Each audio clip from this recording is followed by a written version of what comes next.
Michael Phelps, his biography, No Limits, The Will to Succeed. I really love this book. There's so much to learn from a great athlete about how they go about winning in life. And Michael Phelps is truly an exceptional performer. He won 22 medals in the Olympics, and of course, he set the world record with 8 gold medals in the Beijing Olympics. Now, there's so much to learn from him, but probably one thing that stands out when you stand back from the whole book and you look at the big picture of everything he has done, something that really stands out, something tremendously tremendously uh, difficult sometimes for a lot of us, the idea of a very paradoxical way of looking at things. So the paradox in case of Michael Phelps was the idea that he had to feel like he was a champion right now. That's what his coach taught him. His coach taught him that you don't wait till you win a gold medal in order to feel like a gold medalist. You got to feel like a gold medalist today. You got to feel like a champion today, and you will become a champion later on. You don't wait till you become a champion in order to feel like a champion. That does not make you a champion. So you got to feel like a champion now. Now, where is the paradox? The paradox is on the other side of the equation. While he has to feel like he is a champion now, he also had this desperate, crazy hunger. He was just crazy for success. He was so hungry for success as if he had never won before. So he had to keep these competing mindsets in his time. On one side, he had to feel like a champion. On the other hand, he had to feel like he was really hungry in order to win more golds, to win more championships. And it really shows in the way he approached a lot of his workouts and the way he motivated himself. There are quite a few examples. He loves the doubters. He always says, I love my doubters because they provide me so much motivation. And one of them was Ian Thorpe. Ian Thorpe, the Australian swimmer, the great swimmer from Australia, and Michael Phelps used to look up to him. He used to idolize him. But then Ian Thorpe said, I don't really think Michael Phelps can win eight gold medals in the 2008 Olympics. And that really, really, really that really made Michael get super hungry and want to prove him wrong. He decided that he was going to do whatever it took to prove Ian Thorpe wrong. So he actually taped this quote by Ian Thorpe in his locker, and he would remind himself of it every day, that someone out there believes he cannot win 8 gold medals. And of course, we know now that he did it. Similarly, he had a poster of Ian Crocker, who was his competitor at the time. He taped it up on his ceiling, on his bedroom ceiling, because there was some magazine article about how he was one of the greatest swimmers, and he was called Superfly. And Michael Phelps just took that poster of Crocker and put it up on the bedroom wall and said, okay, I wake up thinking about Ian Crocker. I look at him all the time. I look at his picture first thing in the morning. I am so desperate to beat him. I'll do whatever it takes to beat him. I will do everything it takes to beat him. So there's this dichotomy here. There's this paradox. How can someone feel like they've already won when they're so desperate and so hungry to win? And that's the fun part of it. That's the challenge for all of us in our lives. We have to feel like champions. We have to feel like we're successful. And at the same time, we have to be hungry like we've never tasted success. We have to be so hungry and so desperately hungry, but at the same time, also feel amazingly like a champion. Feel like we are the winners, that we have won, that we are going to win, that we are the winners. So consider this thought, a very difficult way to think about life, but we have to have this paradox, the paradox of hunger and feeling like a champion, because that really makes this effort so much more. It makes our results come so much better. So the next big idea is Bob Bowman's philosophy, where he used to say, do what others can't or what others won't. And what that meant to him was that people might practice only a certain number of days. People might take Sundays off, but In case of Michael, there is no Sundays off. There is no days off. So there was a period of time between 98 and 2003.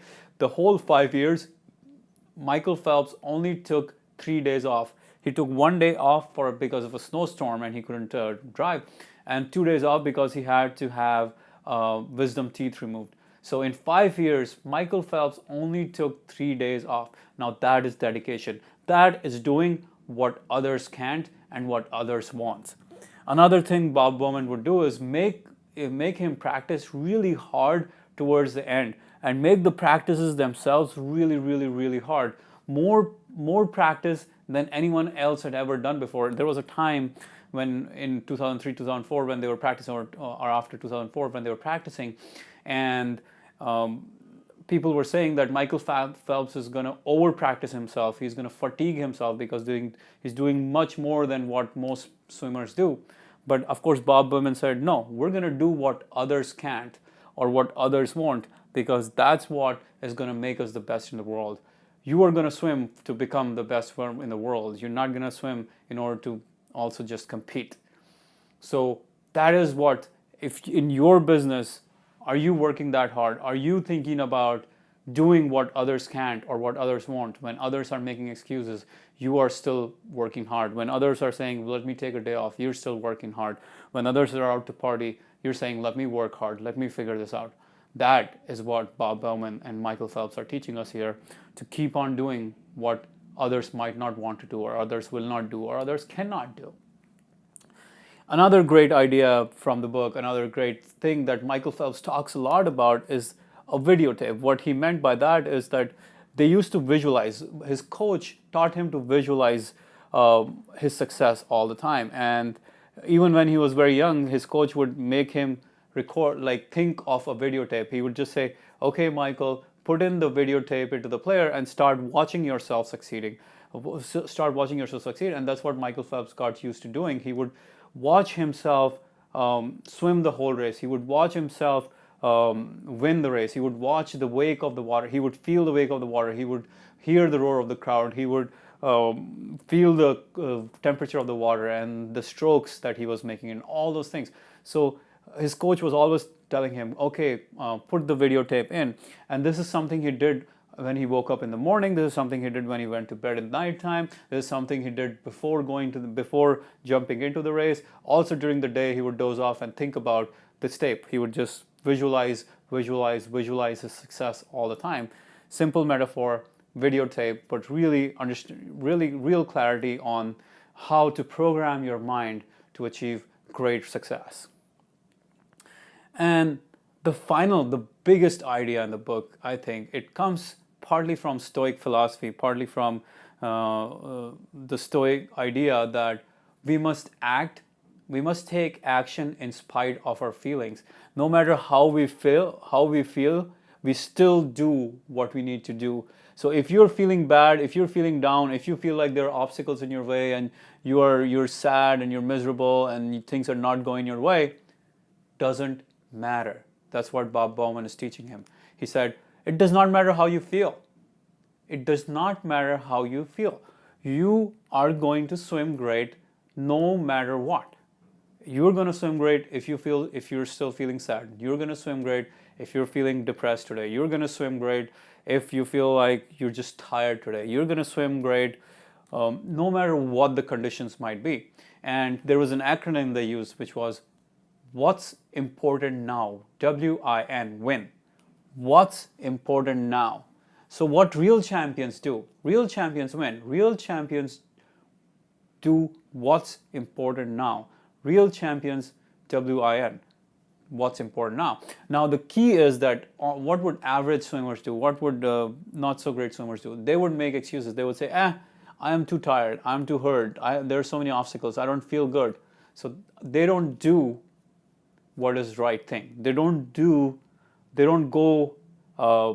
and try to swim great that day because they have been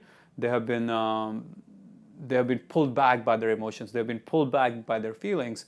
And Michael Phelps draws a lot of motivation from one of his idols, Michael Jordan, and he talks about that in the book. And he says Michael Jordan in the 1997 Olympics, 1997 MDA finals, In game 5, he had stomach flu, and the night before he could not sleep.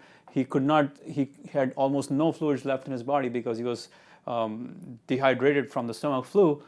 But he went on to play the game, and then he played for 44 minutes and scored 38 points in the game, and the Bulls won the game. So that is a champion winning. And what's winning? What's important now. He's doing what's important now, irrespective of the circumstances. The circumstances do not matter. He's going to do what's important right now. He's going to take action irrespective of his feelings. That is crucial in becoming a champion. Of course, a very similar thing happened to Michael Phelps. There's a great story about how in his life he was during the 2008 butterfly finals, 200-meter finals. What happened was his goggles started to leak. Now, if you swim and if you realize when you have goggles on and they leak and you get water in your goggles, you can't see anything. It's blurred. You cannot see absolutely anything. You can't even see a few meters ahead of you. And he still has a lap and a half left, around 75 meters left, and his goggles are completely filled with water. He cannot see anything. So what did he do? He started counting his strokes. He knew it would take around 19 to 20 strokes to get to finish the lap, and that's what he did. As soon as he started the 4th lap, he started counting the laps, counting his strokes, counting the strokes, and he kept on doing what was the right thing to do.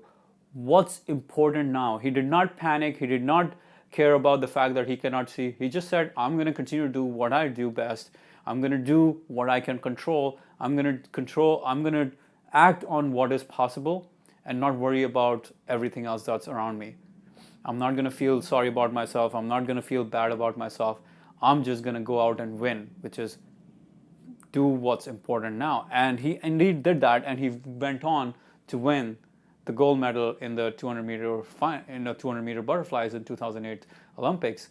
That really teaches us a huge lesson in life. When the going is rough, when things are hard, when obstacles are all in our faces, and we want to give up the fight for a little bit, we just want to retire.